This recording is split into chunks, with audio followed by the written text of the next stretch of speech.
वैसे लोगों का वर्णन है जो कि पहाड़ों को उठा सकते थे, वैसे लोगों का वर्णन है जो मन की गति से चल सकते थे, वो नहीं रहे। तो इनका टीवी, कंप्यूटर और ये मोबाइल और इनका मिसाइल का क्या क्लास है?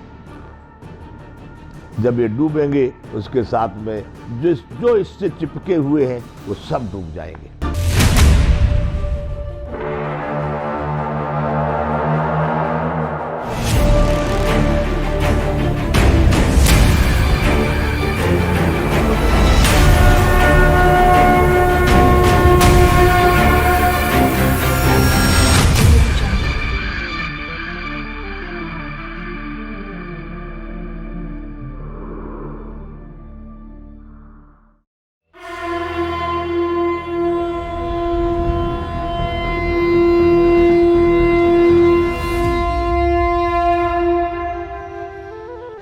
जय विश्व बंधु। राष्ट्र भारती में आपका स्वागत है। अब कितने विषयों को हम याद करें, कितनी बातों को याद करें, जीवन भर बोलते रहें राष्ट्र के विषय में। निंदा कर रहे हैं, बुराइयां कर रहे हैं, दोषों को ढूंढ रहे हैं भारत के। किसी व्यक्ति की बात नहीं करता हूं बंधुओं। जब घुन लग जाता है लकड़ी में तो अंदर अंदर उस लकड़ी को खा जाता है।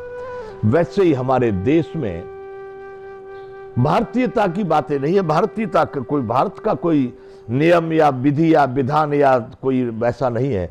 हम कहीं दूसरे से लेकर के, चोरी से, छिपके से, मांग के, उधार लेकर के, कर्ज लेकर के हम उन नीतियों को यहां लागू कर रहे हैं। छोड़ दो, बिल्कुल स्वतंत्रता छोड़ दो, बिल्कुल।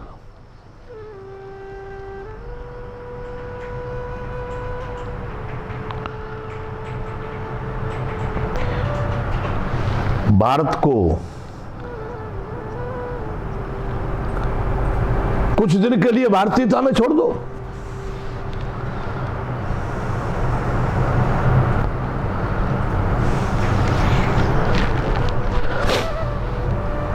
इतना परिवहन, लोग कहते हैं डीजल पेट्रोल बचाओ भाई, इसका बहुत बड़ा कीमत भी बहुत हो गई। मैं कहता हूं बिना किसी हानि के कोई हानि नहीं होगी, आर्थिक हानि नहीं होगी,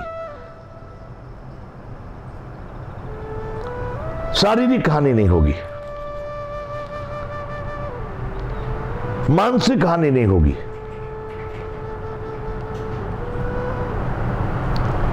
राजनीतिक हानि नहीं होगी, और इससे आधा परिवहन हो जाएगा। अभी जितना है इससे आधा परिवहन हो जाएगा। करें वो अधिकारी बात करें जो इसको लागू कर सकते हैं। हम बात करेंगे उनसे कैसे आधा हो जाएगा। अरे बंधुओं, शौक मौज में जीवन को बिताने वाले लोग, एक एक घर में 4-4 गाड़ियां फालतू। किस किस कहने में शर्म आती है, किस किस कारणों से, किन उद्देश्यों से वो गाड़ियों को लेकर के घूम रहे। लड़की कहीं निकली, लड़का कहीं निकला, बाप कहीं निकला, माँ कहीं निकले तो विलासी लोग। पानी से चल रही क्या ये गाड़ियां? ये डीजल पेट्रोल नहीं खाती है। वो स्वायत्तता दे दी गई है। जाओ, क्यों? कि तुम अपनी मौज में रहो तो हम तुमको ठगते रहेंगे। अगर जागरूक हो जाओगे आप, जागरूक हो जाएगी देश की जनता, तो भारत था नहीं है, सब कुछ है। विश्व गुरु है, सर्वसमर्थ है, सर्वशक्तिमान है, सर्वश्रेष्ठ है। भारत मतलब भारत है। कर्नाटक की चीनी यहां आ रही है गुजरात में, और गुजरात की चीनी जा रही है कर्नाटक में। आप विचार करो, उत्तर प्रदेश की वही वस्तु गुजरात में आ रही है, गुजरात की वस्तु उत्तर प्रदेश में जा रही है। अरे कुछ नीतियां होनी चाहिए बंधुओं। किसी गांव की बस्ती, पहले कोई भी वस्तु है उसको धनिया, जीरा, मिर्चा, मसाला, प्याज, लहसुन से लेकर के, पहले गांव की पूर्ति क्यों नहीं होनी चाहिए? बाद में बिक्री के लिए घर से निकलेगी वस्तु, पहले गांव की पूर्ति, उसके बाद पड़ोस की पूर्ति।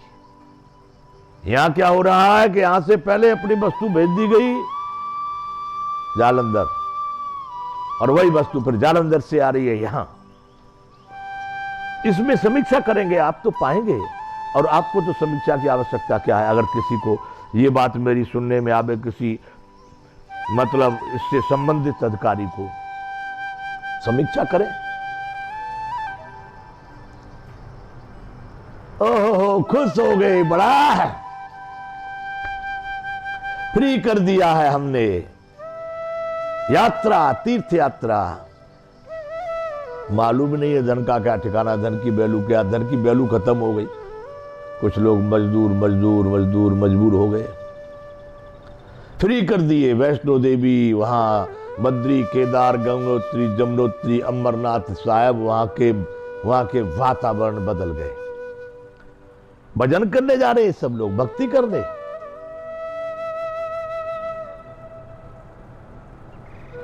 ठीक है, ये तो भारत वो भारत हो गया, तुमको जहां चाहिए धर्म की जगह पर भी दुष्कर्म कर सकते हो, दुष्कर्म की जगह पर धर्म कर सकते हो, सब।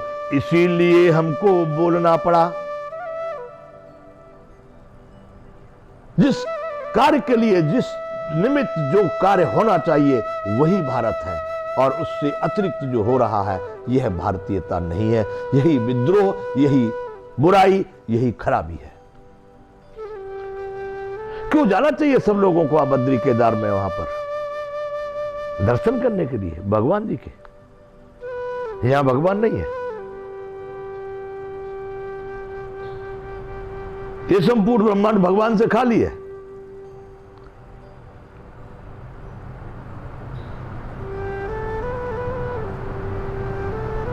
अरे वहां जाने के लोगों को अधिकारी होनी चाहिए, साधकों को, तपस्वियों को, साधुओं को,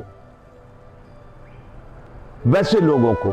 बाकी सब तुम अपनी जगह पर, साधना जो है भगवान की साधना, परमात्मा की साधना, तुम्हारे देवी देवताओं की आराधना, जहां तुम हो वहीं हो सकती है, जहां आप हैं।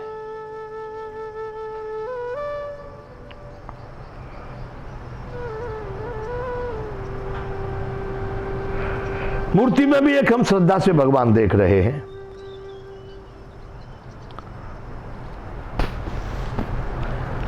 लोग कहते हैं उसमें प्राण प्रतिष्ठा की गई है, इसलिए उसमें प्राण है। संभव है, सही हो सकता है, बातें अच्छी हैं, और मैं कोई मूर्तियों का विरोध करने वाला नहीं, क्योंकि मैं सारे ब्रह्मांड को आकार में ही देखता हूं। मुझे जल चाहिए तो आकार में चाहिए, भोजन चाहिए तो आकार में चाहिए, मूर्ति को भी मैं एक आकार मान करके सब जगह मैं इसको जानता हूं कि मूर्ति के बगैर कुछ काम चलने वाला नहीं। मैं तो जिंदे लोग जो घूम रहे, जितने भी कुत्ते बिल्ली पशु पक्षी से, सब मैं इनको मूर्तियां ही मानता हूं। मूर्ति के बगैर मैं नहीं मानता। मैं केवल निराकार को, कोरा निराकार को नहीं मानता।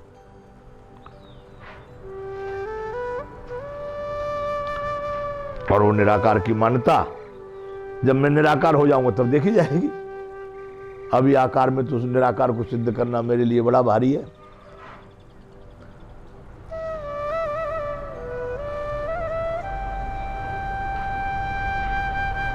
कृष्ण भगवान ने भी कहा है गीता में कि भाई कर्म किए बगैर तेरा शरीर सिद्ध नहीं होगा, क्योंकि निराकार की आराधना बड़ा भारी है, इसलिए तू आकार की आराधना कर ले।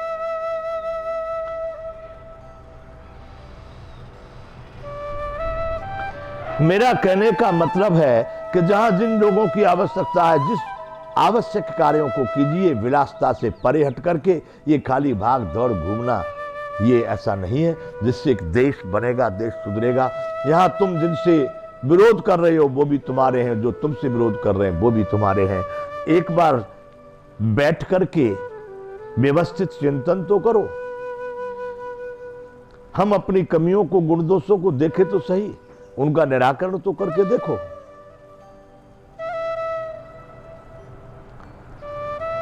इस तरह के जो जीवन,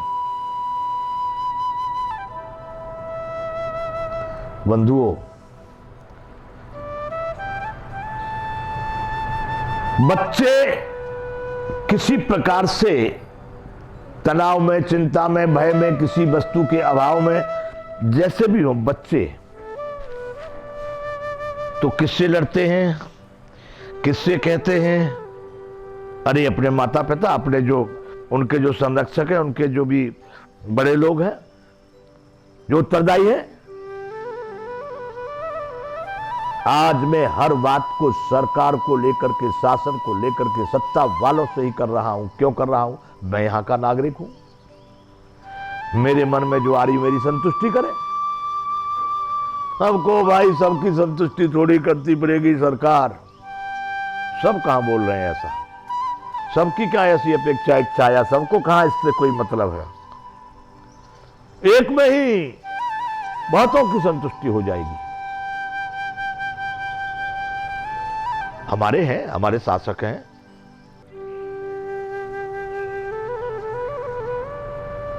उनको ही कहेंगे और कहते रहेंगे। अब हमने निर्णय किया कि जब तक ये शरीर रहेगा तब तक कहते रहेंगे।